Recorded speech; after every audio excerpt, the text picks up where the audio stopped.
There's a map of hope. There's a map of hope in Gaza. You won't find it on any satellite image or in any news report. It's drawn in sand line on the cracked, unforgiving ground of displacement camp. It's a map of where children goes to play. Children player goes to play when the world outside has stopped making sense. Look closely. This is the front line, not of soldiers, but of spirits. 7 players are there. My nieces, my nephews, their home, a memory now, swallowed by the Gaza destruction. The world, this sea of tents, a testament to the great Gaza displacement. The game is Hopscotch, a simple game, you might think, but here in the heart of the Gaza humanitarian crisis, it's so much more. It's a ritual, a tiny, defiant act of Gaza survival. Close up on a little girl's feet as she picks up a flat, worn-out stone. She tosses it. It skitters into the first square. Watch their faces. See the concentration, the sheer, willful focus. This is not just a game. This is their aim, their single most important mission: reducing war stress. For these few minutes, the thunder isn't from the sky, it's the pounding of their hearts as they jump. The cracks in the earth aren't from bombs, they are the lines between safety and out. This is the little in Gaza war things you should know. You should know those little things. You should know those acts, finding pockets of normalcy in the absurd. Each hope is a small victory against the chaos. Each successful landing is a reclaiming of a body that has learned to flinch at every loud sound. The simple grid is their sanctuary from the Gaza suffering stories that are their reality. It's a story they are writing with their feet, a story of resilience drawn out by the headlines of Gaza devastation. I remember one of them asking me, when we go home, can I draw a hot scotch on a real floor? And the question hung in the air, heavy with everything unsaid. Home is rubble. Gaza rebuilding is a dream for a future that feels like a fairy tale. For now, home is this tent, life is this Gaza tent life, a constant battle against the elements, the cold nights, the scorching days. The Gaza no sanitation that burns a rain shower into a floor of misery. The Gaza blockade The Gaza blockade means scarcity is the rule. The stone they use for the game, it's not a toy, it's a piece of their former life found in the debris. Their laughter is punctuated by the grumble of empty stomachs, a constant, aching reminder of the Gaza starvation that stalks this camp. There's Gaza, no electricity. Once the sun sets, plunging their world into darkness. That's more than just the absence of light. But right now, in the daylight, they have this. They have their sand lines drawn kingdom.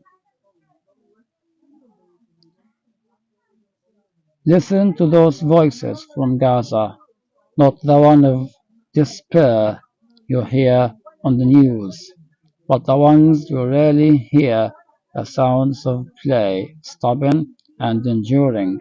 These are the Gaza war stories that never make the bulletin. The story of a game of hopscotch.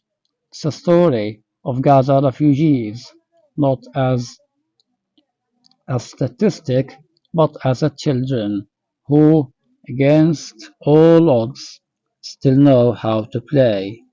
The older ones, they understand, they remember a time before Gaza under siege became the only reality they've known for what feels like forever. They remember a different life before this Gaza War 2025, etched new lines on their faces. They carry the weight of the Gaza daily life, fetching water, waiting for aid, comforting the little ones when the nights are terrifying. But here, by this hopscotch grid, they allow themselves to be just the children again. This game is their resilience.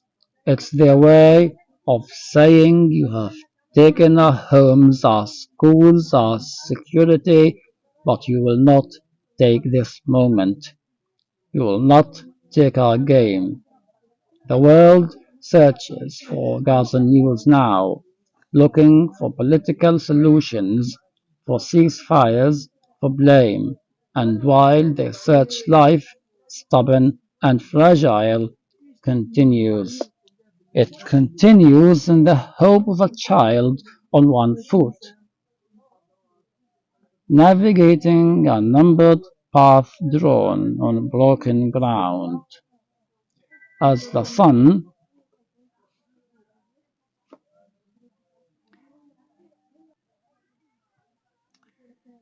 As the sun begins to set, casting long shadows from the tents, the game winds down, the sand lines will fade, washed away by the dew or the next day's footsteps.